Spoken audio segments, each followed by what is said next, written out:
Welcome to Architecture Live from Ruston, Louisiana.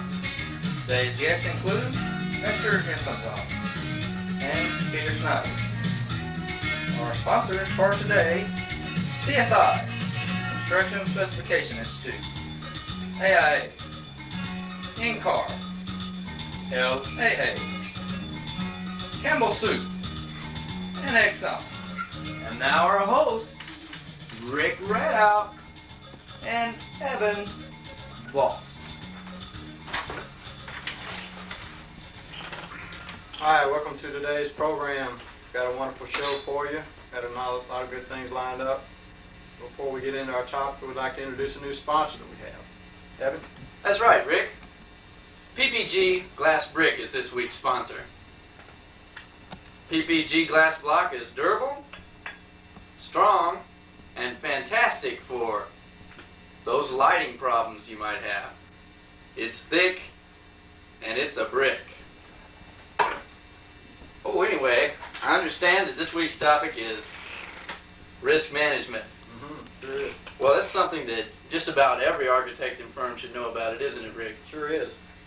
Regardless of a firm and the position that they hold, the clients they select, and the projects that they choose, a carefully crafted risk management program is a basic underpinning for a firm's ultimate success.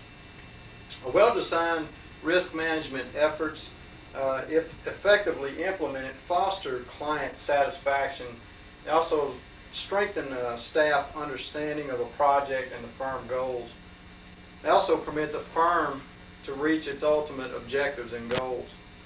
Now, practicing architecture, as we all know, entails a lot of risk. Society and client expectations are high. Design involves complex interactions and technologies. The outcomes of these projects can't always be known also, and that's another factor that we've got to consider. I see. The architect does not control the construction or the means to produce those outcomes. The outstanding design professional, in my opinion, is the one who produces outstanding architecture under those adverse conditions. I see. That's quite a mouthful. And yes, it is. Each firm, it seems, is going to have to develop its own approach to risk management. Mirroring its own needs and capabilities. Clearly identified, honestly analyzed, and intelligently approached, risk can be converted into opportunities and understandings that benefit architects, clients, and the entire building enterprise. Well said. Thank you. First step in managing risk is identifying them, and then you can manage them. Because each project possesses its own challenges, there is no one set of commandments that will ensure the architect and client a dispute-free effort. But by carefully managing the client, the contract, the design, and the firm, architects can structure a risk-free management program. Yeah. Assigning overall responsibility for project risk management to one person in the firm may be a good idea, but it should not be viewed as minimizing anyone's burden for project quality. Nor should it be used to undercut anyone's ability to bring problems to the fore.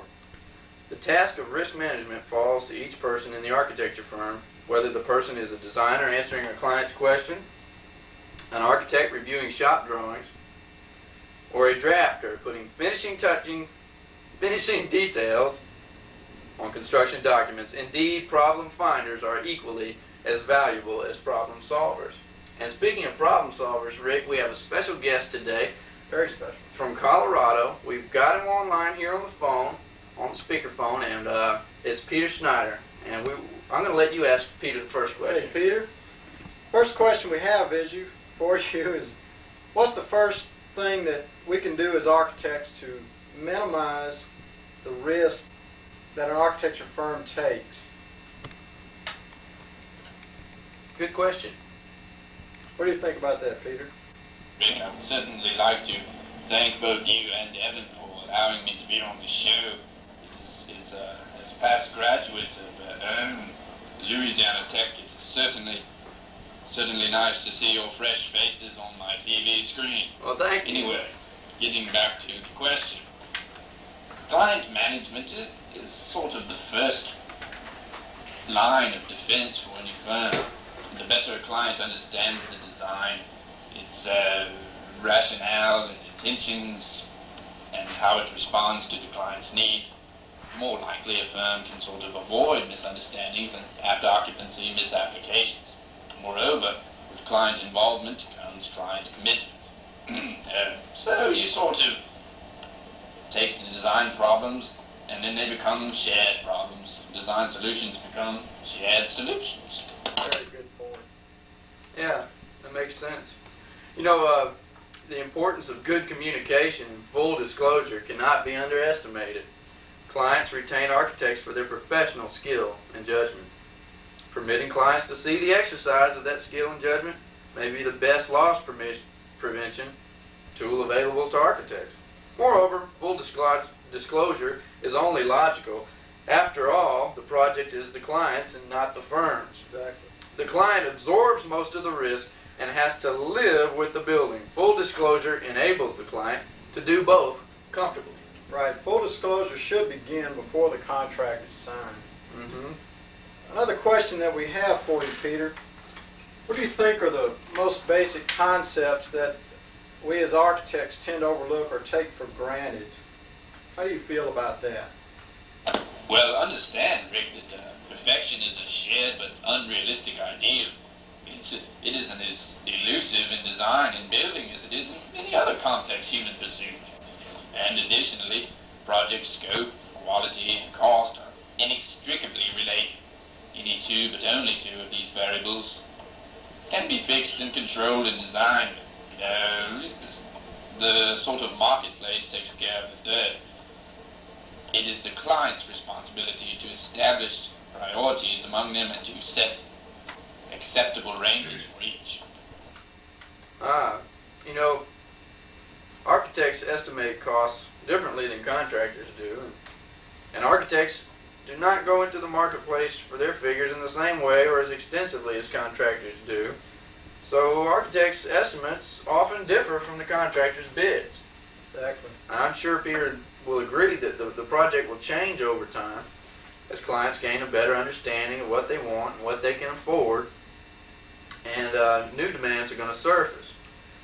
As the two-dimensional design is transformed through construction into a full-scale environment, new demands are going to surface, and as contractors strive to coordinate their work and fulfill their bids in an ever-changing marketplace, new demands once again will surface. Each demand will have an impact on the project, is what I'm trying to say, and change orders should be anticipated and contingency funds budgeted.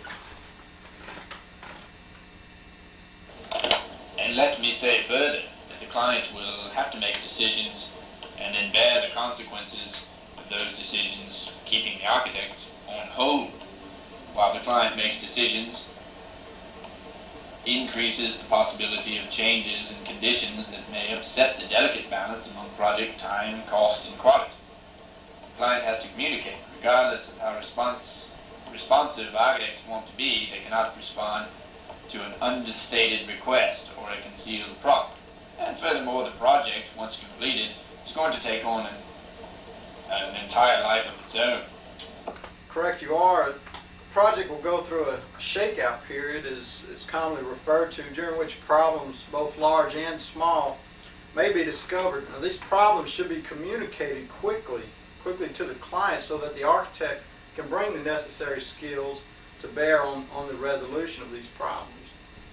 A client who understands these basics before the contract is signed will have an easier time responding to the difficulties of the design process and the arbitrariness of it sometimes. Such a client will also expect and appreciate full disclosure continuing after the contract is signed. Yeah. Well, in summary, I'd just like to end by saying thank you to Peter for coming to see us. I mean, for the phone interview, that is. Yes, thank you, Peter. And it is definitely, we appreciate his comments on risk management and managing the client.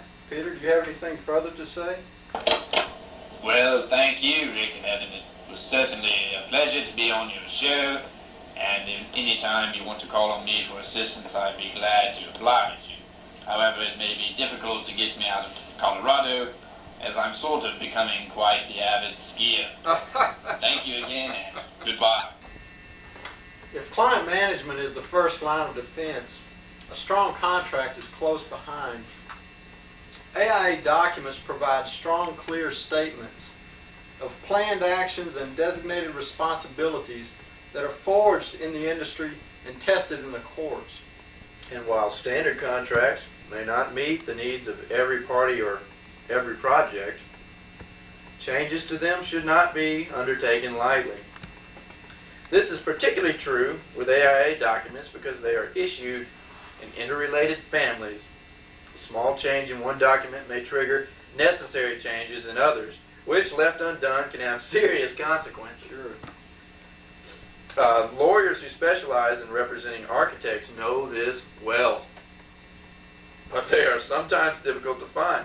Some local AIA components maintain lists of attorneys who serve architects and understand architecture, as do professional liability insurance companies. Most construction lawyers are members of the American Bar Association's Forum Committee on the Construction Industry, although many of them are more oriented to contractor needs than architects' needs. In talking with lawyers, architects will find that many lawyers collect contract language for special circumstances. Before agreeing to the use of any alternative language, the architect should ask and understand some of the following questions. What does the alternative language say? What does it mean? What does that alternative language mean? Why is this language better than the standard language that is used? What problem was it intended to solve? Is that problem the same one that the firm is now facing? Or how does the language affect the firm's responsibilities? That is one of the important ones. Also, its powers on this project, how are those affected? Its exposure, will it affect project scope? Architect services, will they be affected? Will the effect help project success? Will it affect the architect-client relationship? Or will the effect even be beneficial? Interesting and good questions. It is appropriate as well as good business to ask these questions of a lawyer. Furthermore, any good attorney will know that. Indeed, just as architects appreciate a savvy client who asks the right questions, so do lawyers. Good point, Evan, good point. We're going to open up our phone lines at this time for anyone out in the audience that would like to call in. We'll be open for questions. Great. Just call in. We're open. You see this number on your screen. Just call up. Again, I'd like to say our phone lines are open. Just call in. We'll be open for questions. Any question you might have, just call in. Architecture Weekly, open to any question. Just give us a call.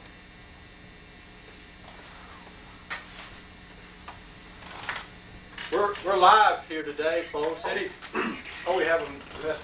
I've just been passed a note. It seems that we have a very special caller has called. As a matter of fact, it's the President of the United States. Oh, ladies and how about gentlemen, that, folks? I'd like to welcome the comments of George Bush. Hello, Rick. Hello, Evan.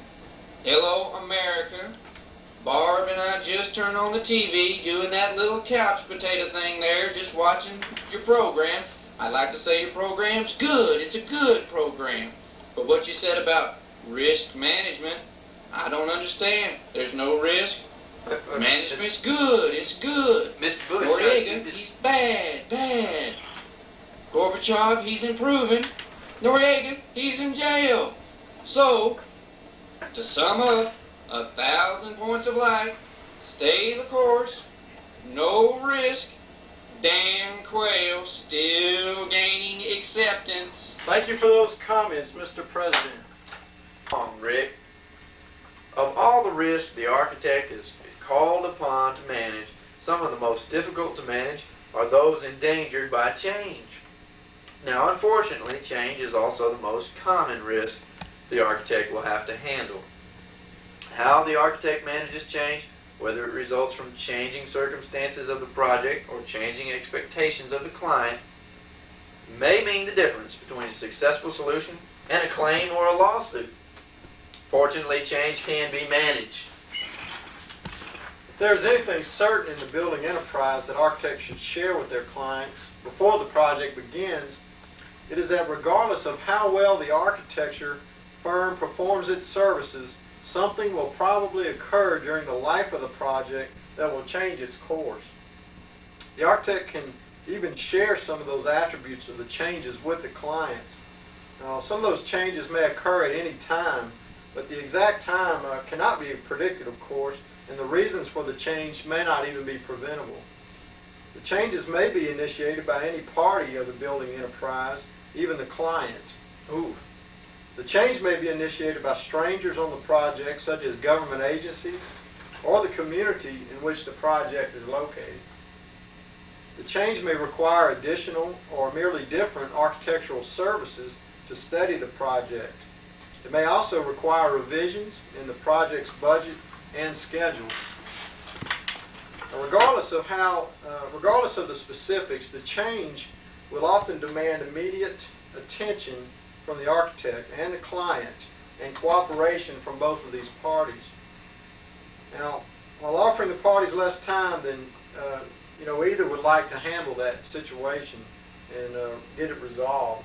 I see. The nature, the number, and scope of potential changes may be so unpredictable as to frighten the novice to the building enterprise. No one, however, invests the time and money required in design and construction without a reasoned belief in project success.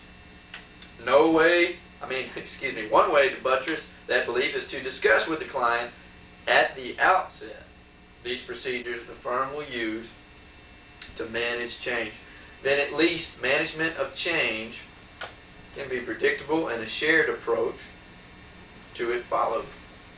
Now, I want to give you some points or some steps that you can follow. An approach like that, I see what you're saying, Evan.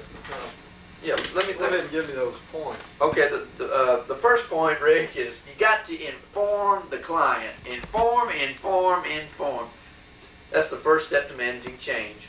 As with any respect of risk management, is to involve the client. Second of all, clarify client expectations.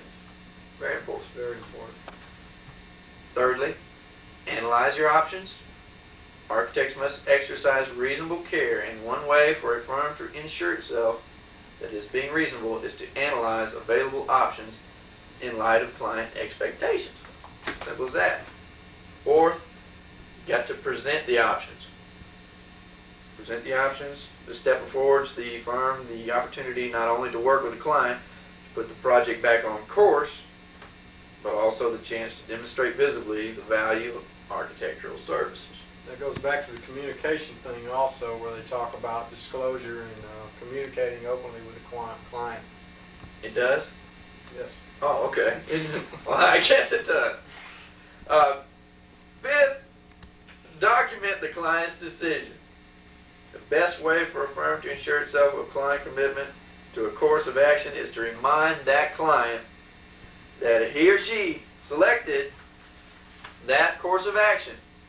Even if the client tells the architect to decide, not deciding is a client decision, and as such, it should be documented. Document everything. Everything should be documented, even your phone calls to the client. Write them down. Lastly, update the client.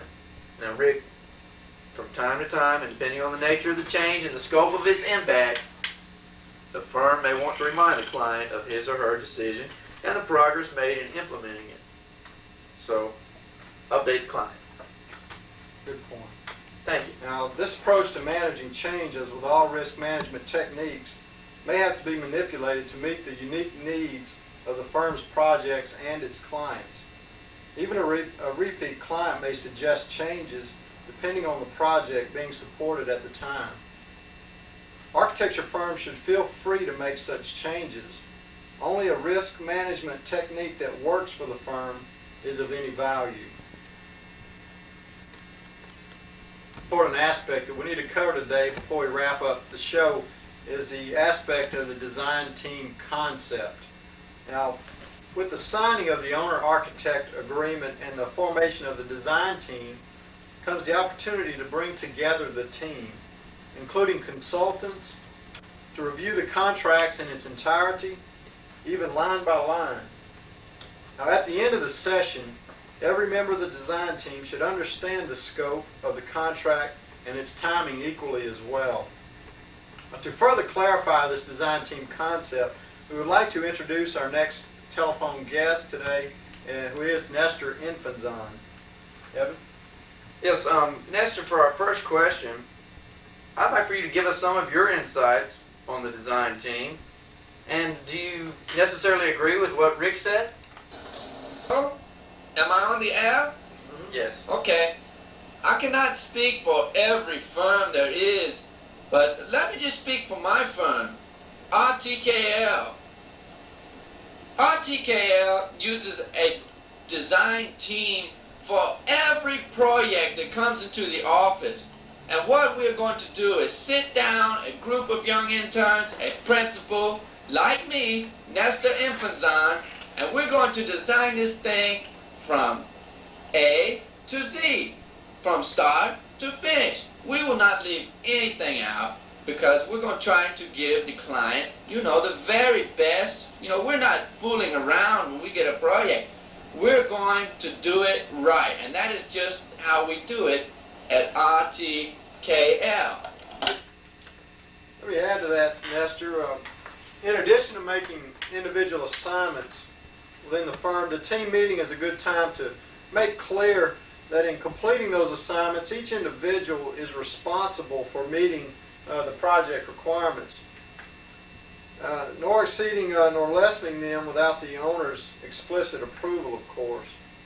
Now, the team meeting also affords everyone a chance to pin down procedures for the design coordination, the construction documents review, and problem identification and resolution. And Pardon me for a minute, Rick and Evan, but I thought I was the guest here. What you're talking about the team meeting, I think is important and everything. And the best way to run a team meeting is to have like the people on the team and then someone like me there to sort of someone to kiss up to and to brown nose a bit. And that is how a good meeting is run. And sure, the meeting is important, but it's only part of a big, huge process that I call design.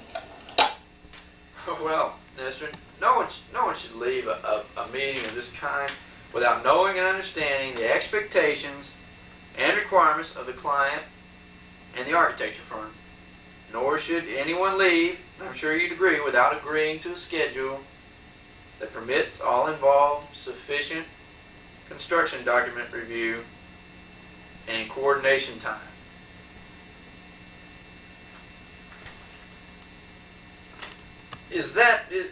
Now correct me if I'm wrong, Nestor, but is that pretty much the rules of the game? Rules of the game? What are you talking about, rules? There are no rules. This is architecture. Rick and Evan, the truth is, I don't even need a design team when I'm working. I just work alone. I'm in total control of the design. Sometimes I get up on my desk and I put my butt right up in the air, just right up high where everyone can see, and there's people walking in from other offices. They're wondering, what is Nestor doing? His butt is up in the air. I'm saying, hey, this is the way I'm comfortable. This is where I'm going to design. I'll do a good job. That's all I have to do. I was so concerned when I was an intern with just doing a good job in design, Rick. Do you hear me? Design. That is the key here.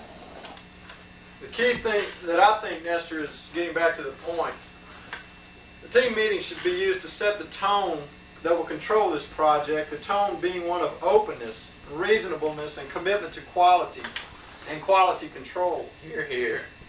The importance of this team approach cannot be underestimated. Research on building failure suggests that failure to communicate among team members and leaders has been a major contributing factor to project downfall. Often one member had questions about another's actions but did not raise them in time or at all, simply for fear of insulting the other or looking foolish. Excuse me? Looking foolish? The only one looking foolish here is the two of you. You look like a couple of penguins on my TV set with those funky ties you have on. And this risk management you talk about, we don't even worry about risk management at RTKL.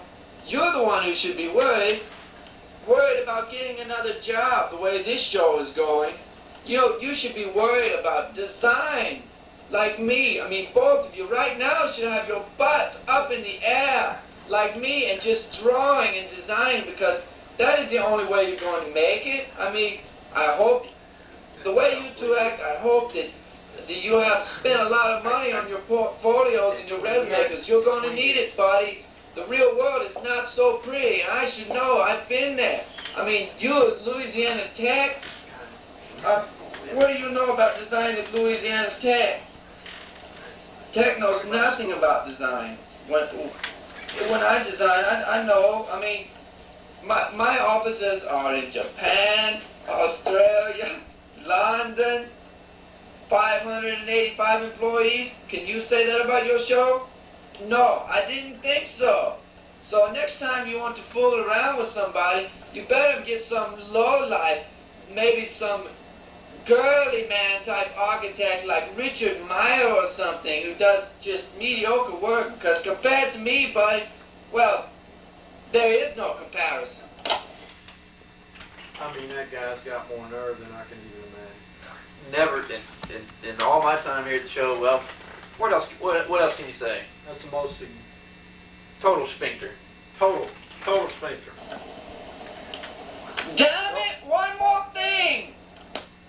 Okay, Nestor, we'll give you one more thing, but after that, we've got to go. Cut him off. I think he did the That's best going to thing. be our show for today, folks. Thank you for joining in Architecture Live. We'll see you next week. Bye.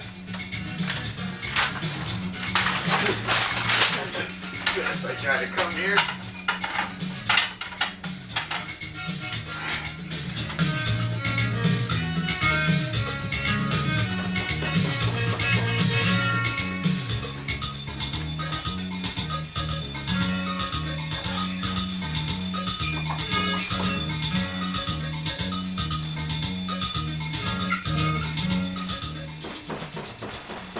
This was a Linky production. Oh well.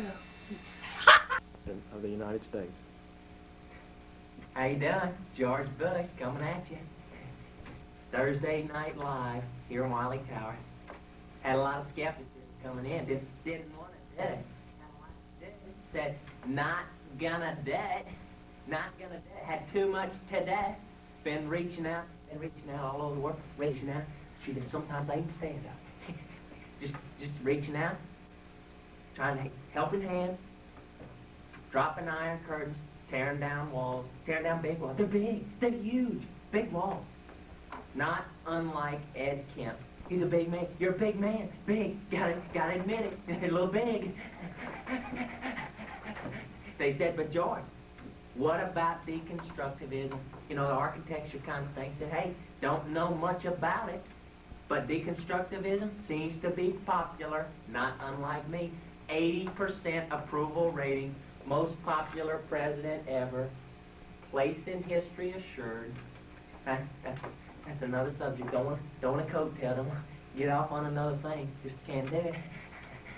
Finally brought up supplemental services. The backbone of my position. Saw a lot of points of light. About 1,000. They would come from all directions. But came together. It was like a dream.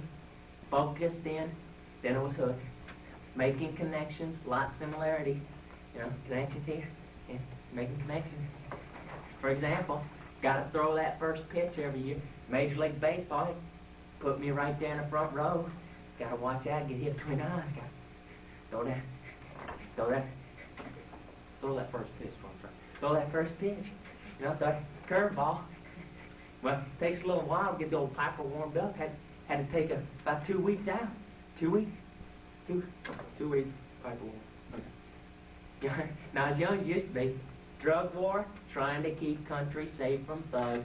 Saw one last night, out on the front lawn, sitting there dealing cocaine, crack. Told me he used to be an architect. Used to be in architecture. James True, as a matter of fact. Poor old boy, still got the long hair, about down to his ass now. Sorry about that. Down to his little, down. Another big supplemental service. Putting Noriega behind bars. Good. It was good. Strong connection between architecture and presidency. Want you to know that.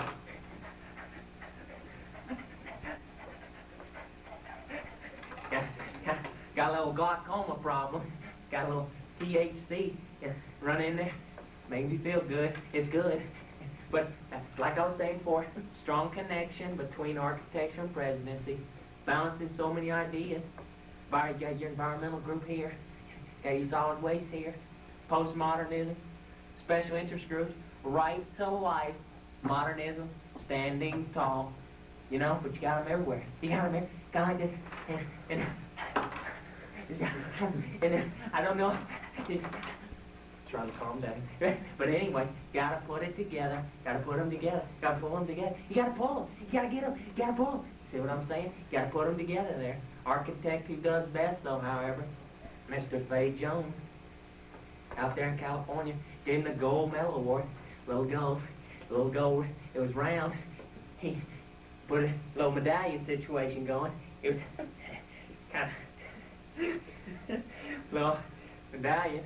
Fay Jones said, "Fay, time to gloat." He said, "Not gonna gloat." Said, looked at me and said, "President, not gonna gloat. Time to wind it up, fellas." I know you out there gonna say, hey, George, wind it up. Gotta get out of here. Got things to do. Got a lot to do. So, let me recap. Architecture, don't know it. Communism, on its way out. Place in history, assured. One of the greatest presidents ever. Piper, good shape. Noriega, bad. He's bad. Jones, good. He's good. So, I'd like to leave you with this. T-Man, I know you out there. Make a little eye contact here. Looking at my face, seeing everything there. Just gotta say, don't look too long. Have to give you a fat lip. But I'll see you later. We're coming at you live from Wiley Tower. It's Thursday night.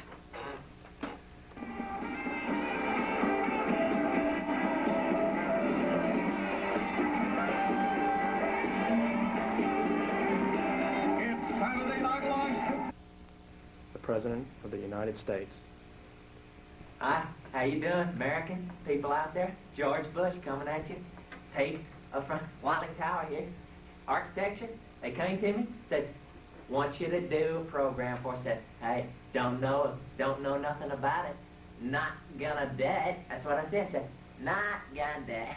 But, you know, said, had too much to do. You know, a lot of things, a lot of supplemental things got to do. You know, busy man like this. But, said, you know, they came to me, said, can you do it? I said, well, listen, been reaching out, been spanning the globe, just sometimes even stand up. You know, I gotta go.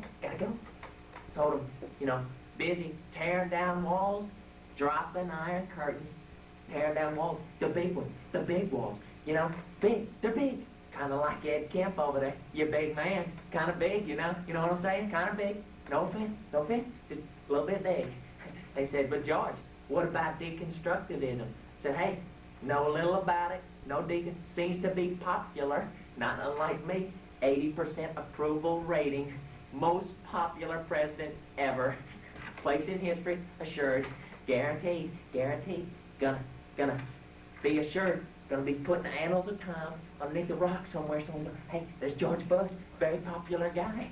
There he was, saw him, late 80s, early 90s, good guy. Came after that Reagan guy, you know, Contra affair. Didn't have anything, don't recall. That's another subject I'll get, just another story. Would like to coattail a little bit, but gotta move on. Finally, they brought up supplemental services, something I can relate to. You know, the backbone, the backbone of my position saw a lot of light. They were coming everywhere. They were everywhere. There's like 1,000 points. But they came together, kind of came together, you know, like when you're a youngster, playing with that Play-Doh, making a little ball, kind of like a dream, you know. Then I'm so said, hey, anything that reminds me of childhood, Play-Doh, gotta do it. I was hooked. A lot of similarities there, you know. For example, you know, talking about that ball. Hey, gotta throw that first ball every year. That first ball, just one of my supplemental services, Major League Baseball coming at you. Gotta throw that curve, you know what I'm saying? No. Anyway, throw that first ball. Takes several weeks to get old Piper ready though, you know. Not a young guy anymore. Got a little recession going. But let me tell you, recession, not a dirty word. Recession, economy, good. Remember that. Doing good. Young, not as young as it used to be, you know. Drug war, trying to keep the country safe from thugs. Looked out last night after being with Barr for a little while. Looked out the old White House there, saw a guy on the front lawn, kind of thuggy looking, had hair down around his ass. Down around it was just long, okay? It was long hair. They told me he used to be in architecture. Sure did. James True, you might know him. James, yeah. Got him put away, back behind bars. Got him out of the scene. Another big supplemental service, putting Noriega behind bars. Hey, Noriega, Truitt, hey, never know. Might be lovers. Don't know. Might be. Strong connection between architecture and presidency. Balancing so many ideas. Matter of fact, you know, you look around, you got your environmental group here. You got your solid waste here. Postmodernism, special interest groups, right to life, and modernist, standing strong. So, but it gets all confusing. You got them here, you got them here, you got them here, here. You got them everywhere. You don't know what you're doing. Gotta calm down, come together. And, you know, they're everywhere. Gotta come together, gotta pull it together. Architect who does it best, though, however, Faye Jones out there in California, give him that award, that little gold medal. Got a little gold, got the gold, kind of a medallion situation going, kind of little big thing there. I told him, I said, hey, Faye, got the big thing around your neck there, time to gloat. He said, hey, not gonna gloat, not gonna gloat. Told him, said, hey, gotta do it. I saw his wife, not unattractive. said, you know, I asked him, I said, Faye, are you a successful firm? No. Come on. Kind of a silly question. Kind of bit me upside the head. Just bit, kind of fell off my chair there. I was all right though. But I see Ellis out there. See you, man. You're going, hey, George, gotta get out of here, man. Got a lot of things to do. Okay, so let me wrap it up. Let me just tell you, architecture, don't know it, never claimed to. Communism, on its way out. Place in history assured. Piper, good shape. Noriega, bad. He's bad. Jones, Faye, good. He's good. Dan Quayle, gaining acceptance at a faster rate than Damon Caldwell. Well, let me just say this. Terry Hoyle, know you out there. Terry Hoyle, otherwise known as T-Man, the big T, Mr. T. I know you out there, pal. Don't look too long. You know what I'm saying? You look too long, get a bunch of garbage climbing in your head there. Bunch of give you the big fat lip. You know what I'm talking about, T-Man. But hey, let me leave you with this. Live from Wiley Tower, it's Thursday night.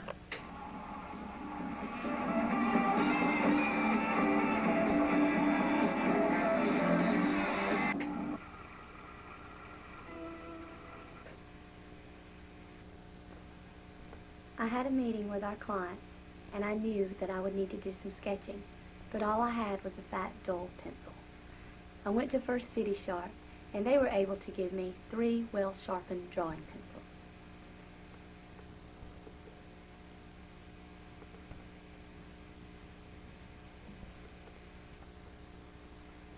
work with the customer to give that customer the pencils that he or she needs.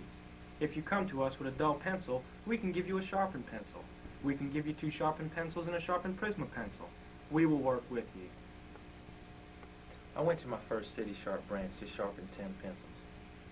I guess I was in kind of a hurry.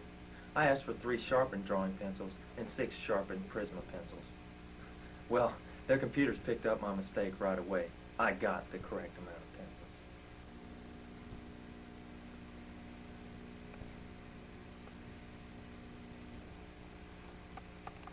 We've been in this business a long time. With our experience, we're going to have ideas for sharpening combinations that probably haven't occurred to you. If you have a dull pencil, we can give you 10 sharpened pencils. We can give you 9 sharpened pencils and 1 sharpened Prisma pencil. We can give you 5 sharpened pencils with different lead and 5 sharpened Prisma pencils. Come talk to us. I'm in business. I don't even use pencils.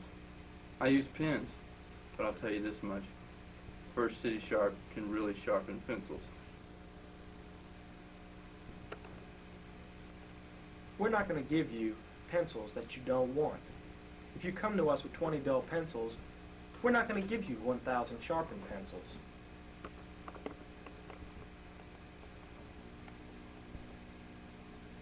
Unless that meets your particular sharpening needs. We will give you the sharpened pencils equal to the amount of pencils that you want sharpened.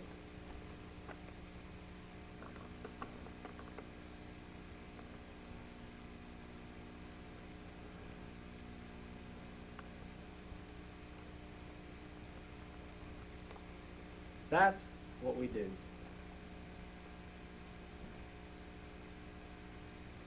Hello, my name is Dieter, your host for Plugs and Sockets, the West German voice of building construction. Today's topic is supplemental services. Honestly, the subject bores me. However, today's guest interests me, though somewhat strangely. The description of designated services is found in AIA document B162. These non-sequential services may be provided during a single phase of construction or during several phases. Among the many services included are renderings. Hold it right there. What are you doing? Nothing. Leasing brochures, and many more. Today's guest will tell us about a new and fertile field in supplemental services, computer applications. Please welcome Mr. Cat Hacker. So, tell me, Mr. Hacker, I understand that the range of computer applications in the architecture office fall into 3 general categories, only one of which is usually considered a supplemental service. Is this the truth? Yeah. Word processing. Word processing? Yeah, that's one. Yes, I like that. Yeah. CAD. CAD?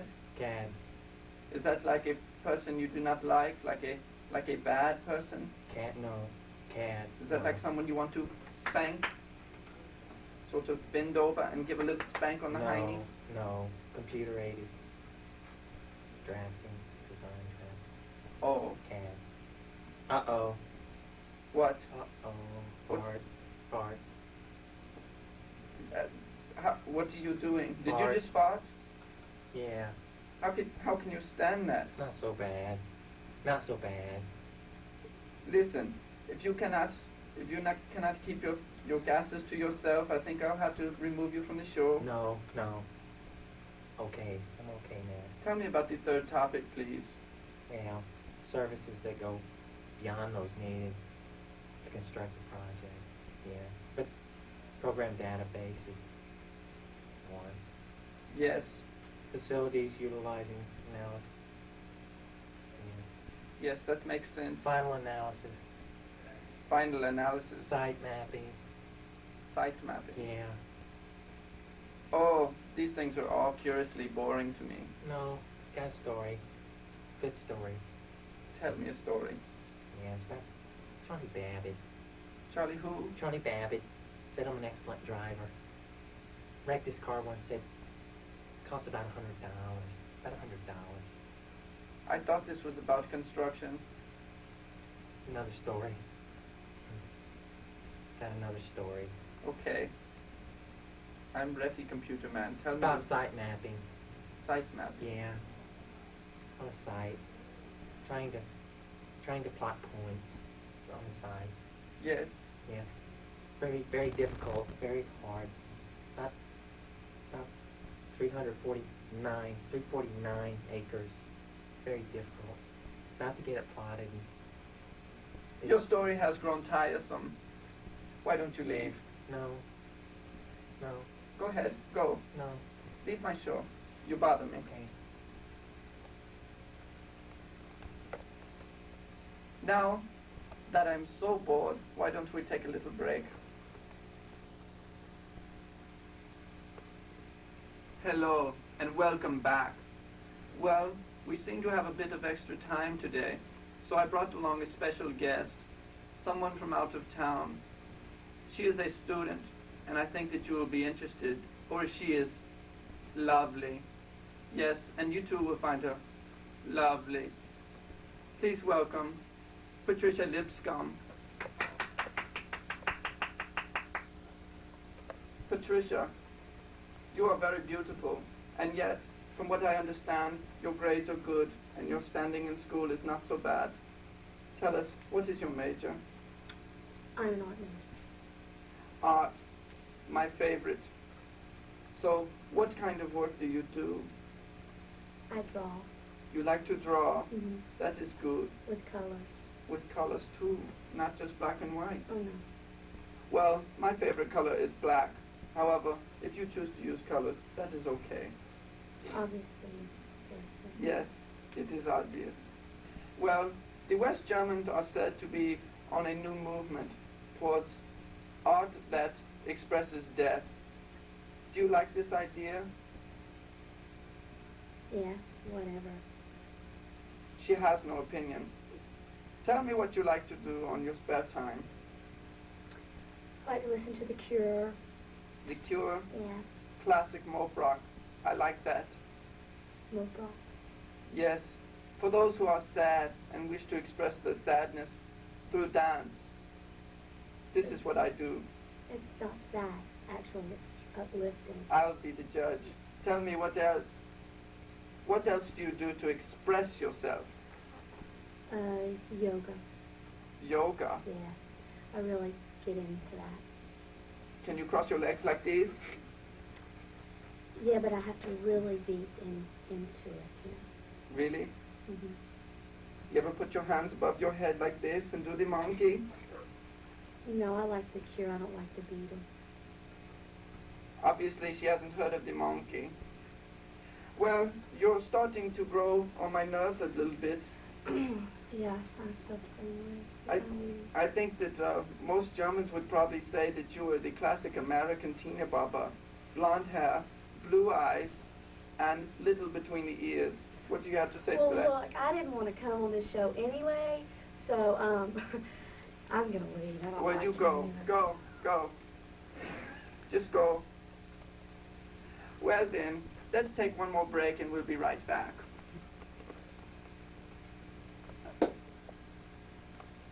Okay, we are back. Now that our student is gone, I would like to bring on my my third guest, but let me tell you, this is something I've been waiting for all week. He is going to speak about my favorite supplemental service of them all, demolition. I like it. Please welcome and give a round of applause for Mr. Tarrant Down. Mr. Tarrant, when you're out on the construction site, tearing down buildings with your large cranes, how does this make you feel? Well, you asked me if I like it or not? Yes, I want to know the feelings of power you must get. It even gets me excited. Oh, well, I tell you there, Duder. Tita. Okay, daughter. Boy, I love it. You know, I just love it. You get out there with that machine and and you're tearing down buildings that some freak peckerhead architect said would never come down, and you just blast it to nothing. Oh, I love it. I can't tell you enough. Destructive, yet sympathetic. I like that too. So, tell me, Mr. Down, in all your experience of wrecking buildings, have you ever felt a certain sense of belonging to a piece of architecture? You know, no. You know, building's a building. I tear it down. It's an honest living. I agree. So, if you were to choose between a life of destruction and a life of creativity, which would you choose? I like to destroy.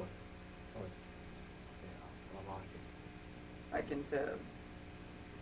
It is said that people in your field are dirty, never clean, and they drink a lot. Is this true? Well, You are drinking now. Yeah, I guess it's true. We have had our share of problems, but well, hell, like I said, it's an honest living, and we're just out to make a buck. But yeah, you get some people that get carried away, and then yeah. You are not to be trusted. As a matter of fact, I think you are very sneaky. Very sneaky. What the hell's that supposed to mean?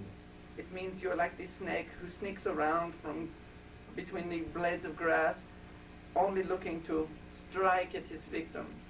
Who will it be next? Architect? Engineer? Who? Well, that's just one of the crappiest things I think anybody's ever said to me in my life. Well then, touch my monkey.